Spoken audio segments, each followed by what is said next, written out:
robotics and machine learning, all of which are increasingly challenging what universities are doing and are supposed to do. So to conclude, what I want to say is that this is an introspection moment for universities. If we don't recognize this unique set of challenges we are facing, universities run the risk of extinction, let alone becoming irrelevant. And that is the most important existential challenge that universities are facing today. Wow, and that's a very strong opening opinion there. As an academic yourself, for you to admit on this stage that yes, if universities don't change, there is a real risk of becoming completely extinct. Professor Tudor, I want to build on that a little bit with you. Your work, of course, examines how inclusive institutions are built, but I want to understand from your perspective, how can universities today move beyond teaching governance as a theory and actually becoming perhaps laboratories for building the democratic resilience that is required in today's world? And how do we instill those very genuine values that we require in the next generation of leaders? Yes, people out there are able to read the books and they're able to memorize what some of the great philosophers have said, but how do we make it more about applying it to the real world? It's a great question, and I want to start in a roundabout way by asking all of you to think about what the world would be like if we hadn't had universities for the past 30 years, right? So pretty recent. We wouldn't have a COVID vaccine. We wouldn't have the mRNA technology. We wouldn't have Google, which was invented as a PhD thesis. We wouldn't have the World Wide Web, right? So it's I think the subtext of the panel here is that universities are thought of as sort of elephants that aren't adapting to the modern environment. But it's important to point out here, in a time when we're thinking how much universities has changed, that all of those were inventions and research which emerged in a university context, not because the universities were skill building, not because they were solving a problem, but they were addressing the problems of the future and creating enormous opportunities for growth and innovation. So I want to pick up on something here that Professor Raj Kumar has said, which is, there is absolutely the important part of your question. Democratic resilience comes from speaking truth to power. And we often don't know what the truth is in a particular environment. If you again think about the COVID pandemic, we didn't actually know, were masks effective? We didn't know how to address many of the issues and we might know what kind of skills we think we need today, but we don't actually know what the key problems of tomorrow will be for many of the most important issues. So I think there are three things that universities do. I mean, there are two things, really, research and teaching, and I think they're going to change in three ways. So the first way in which I think they're really going to change is they're going to move away from knowledge. All of you have phones in your pockets, and you can pull up, as many of you probably have, right, the cutting edge research on almost any topic. If you want to know what the cutting edge research was on cancer 20, 30 years ago, you'd have to go to a university. Today, you can pull it up while sitting in this room. So they're going to move away from being places of knowledge hoarding and towards critical thinking skills. An example, you see this already in my university, we've totally done away with regular lecture styles. We teach only through case studies. It's a problem, what are you going to do to solve the problem? The second way in which it's changing in terms of teaching is related to the truth to power point. So how do we understand what the truth is? And to understand that, you actually need to be speaking with people who have different opinions from you as sites of debate and discussion in environments that are increasingly polarized. And finally, and this is the point I've already made, is that they're huge centers of research and innovation. So let me just focus for a moment on the example of the COVID vaccine that emerged from Oxford. The research was well underway, which is why we got a vaccine in world record time. It wasn't there because it was solving a very discrete problem. it was experimenting. And it was that technology that got the world to a much better place 6 years ago, over the course of the couple years. Now, that wasn't just a question of technology in biology. It was virology. It was immunology. You needed people from behavioral science to think about how you brought that vaccine to the market when it had been developed in record time, and there were lots of skeptics about it. You needed people from business to understand how to get the supply chains in place. You needed public health experts and epidemiologists, right? So where are the places in society that we bring that kind of research together? It's universities. All right, Professor Gomez, just building on, the sort of line of thought that I've been taking up with the other professors as well. I want to understand from you, you have a lot of experience in high-stakes multilateral diplomacy. What is the one truth about global progress that universities should really focus on telling their students, and something that they're probably failing to teach right now? Well, I actually agree very much with what my colleagues have expressed so far. And I would like to build a contribution from the perspective of policy making and this interface between policy, the policy logic, which is most of the times responding to crises, problems, always against time. Time is always a constraint or a limit. And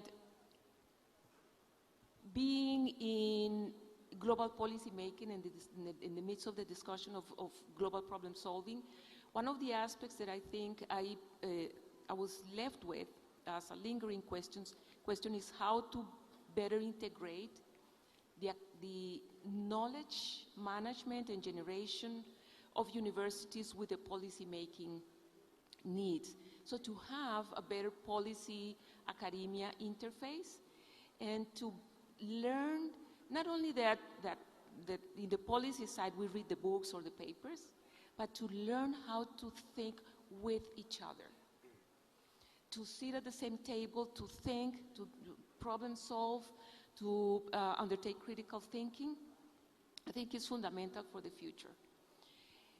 An aspect that is also fundamental, that is a lesson that I have learned, is how to move from specialized knowledge to systems thinking. That is one of the most, I think, relevant lessons learned. We need to promote systemic leadership that can actually help us promote change across different subsystems. We need to understand how problems are interconnected and different variables are interconnected. In that sense, universities, I think this is a very interesting experience and experiment. How can we train doctors that understand geopolitics or political scientists that understand systems? That is a fundamental aspect that is at the basis of this need to improve the quality of our mental processes, of how we administer knowledge, and how we can improve the way in which we respond to the global challenges that we have. And I think so that's one of the reasons why I think systems thinking and a better, much better interface between policy and academia. All right, and picking up on some of those challenges as well, let me bring Professor Nivi Manchanda into the conversation. Professor Manchanda, you're someone who critiques the borders of international relations. I want to understand from you, how can universities then help dismantle some of the intellectual as well as structural barriers that today prevent the perceived global south, as we call it, right? We talk about a divide between the global south and the global north.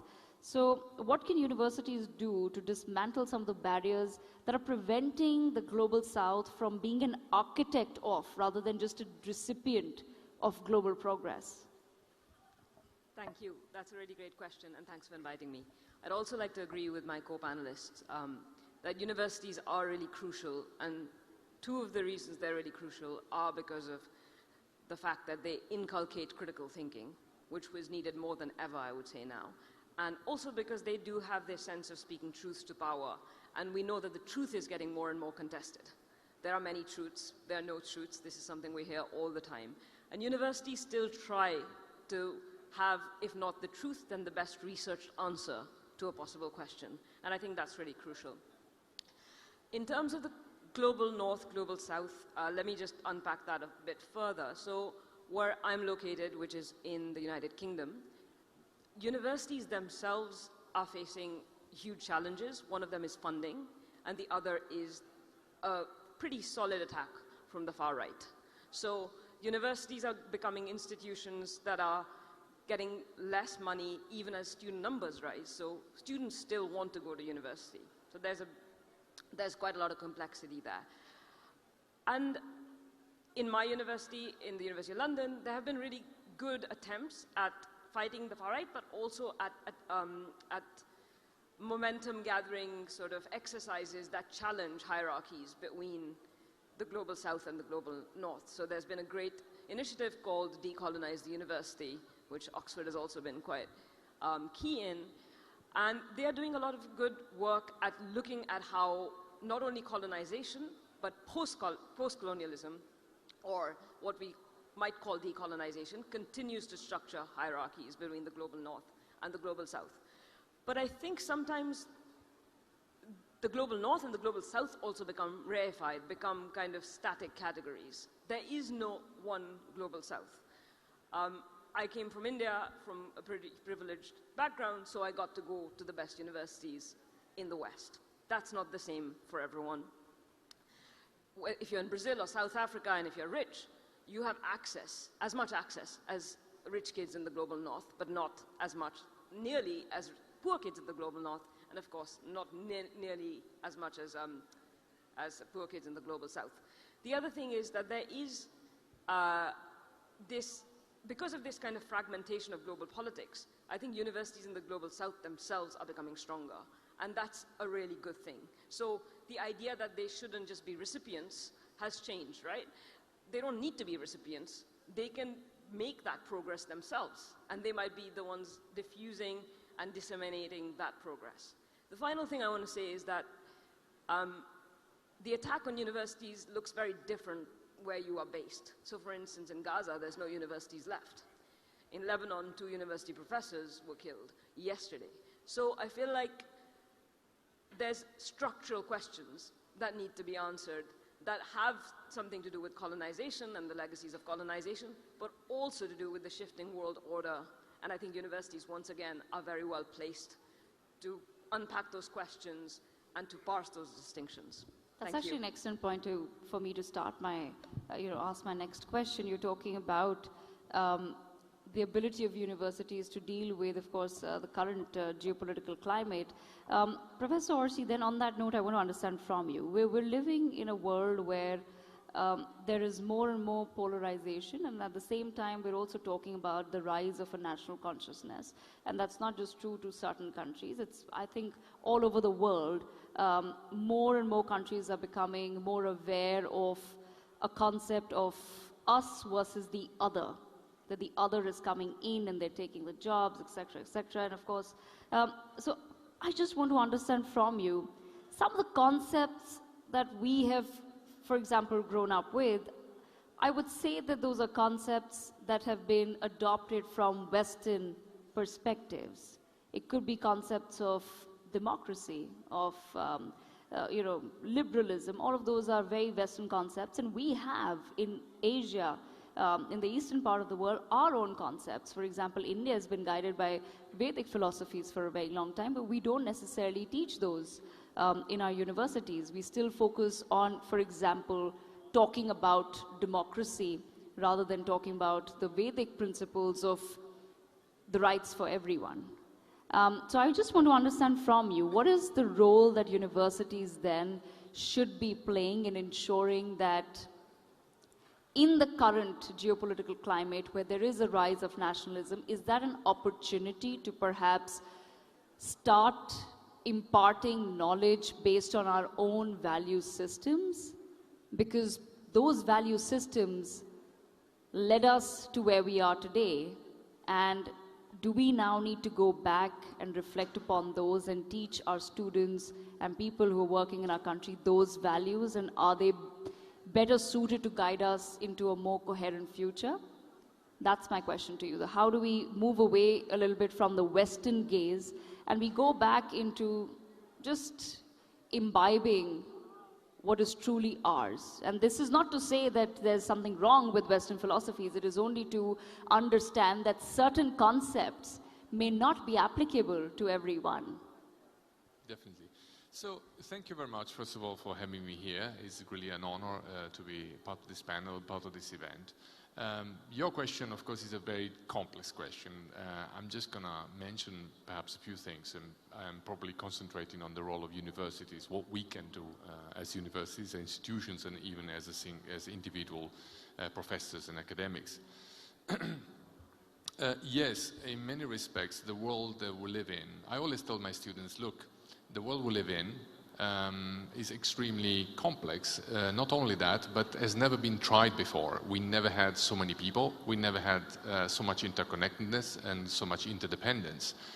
This world is pretty much experimental, and also doesn't come from particularly just and fair foundations. So the globalized world and the spread of certain kinds of universalism, which also contains things that are normally considered good, like democracy and liberalism, comes from expansion of the West, which was not exactly just diffusion of ideas. This was also project domination, oppression, colonialism, and so on. So then the question becomes, what can be done about perhaps saving, so rescuing a dimension of universalism, while at the same time recovering more regional perspectives, whereby different cultures had their own set of values. I personally am not so enthusiastic about the concept of value, but let's simplify the discourse by saying, of course, several cultures have their own discourses about themselves, about politics in general, and it makes a lot of sense that such communities go back to their past and recover parts of that. But at the same time, we also wish to maintain a universal dimension. I don't think that it's very contradictory in reality, because every culture fundamentally produces concepts, structures to solve problems. So if you see that from a functionalist perspective, we as human beings are always social beings, necessarily. We live in societies, great variety of societies, but fundamentally we also have to solve a set of common problems, okay? And so already anthropologists in the last century have noticed that many structures actually converge in that. So many, let's say, myths, you can find the same myths, more or less with the same structures in many, many different cultures, because we, as human beings, we have to deal with several similar problems. So let's say how to deal with your parents, how to deal with figures of authority, how to deal with men, how to deal with women, right? So in a way, we can converge, we do converge as cultures as a core in our forms of looking for solutions of common problems.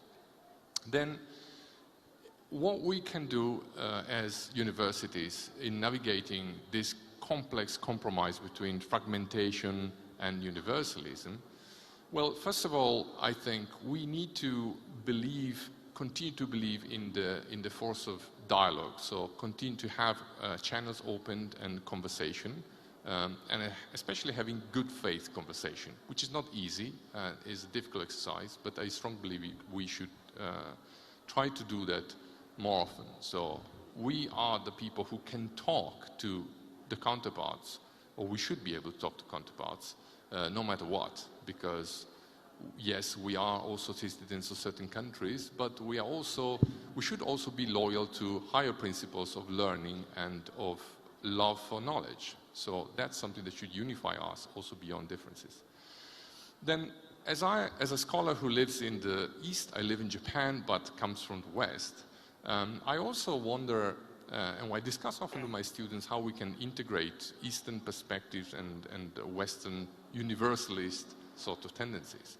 And it's a very difficult discussion. Also because, again, going back to reification, there is not really a coherent East, right? So let's say a traditional Indian culture is quite analytical, a little bit like the Greek culture, but the traditional Chinese culture is very synthetic, is based on a different way of communicating ideas, and the Japanese culture even more so, perhaps, in certain respects. So we simply need to find, as I said before, what is fundamentally the function that is beyond certain solution, and we can continue to converge on these aspects. I make a very brief example. Our concept of justice in the West is very much based on the idea of equality. We are fundamentally all equal, right? Yes. That's our starting point.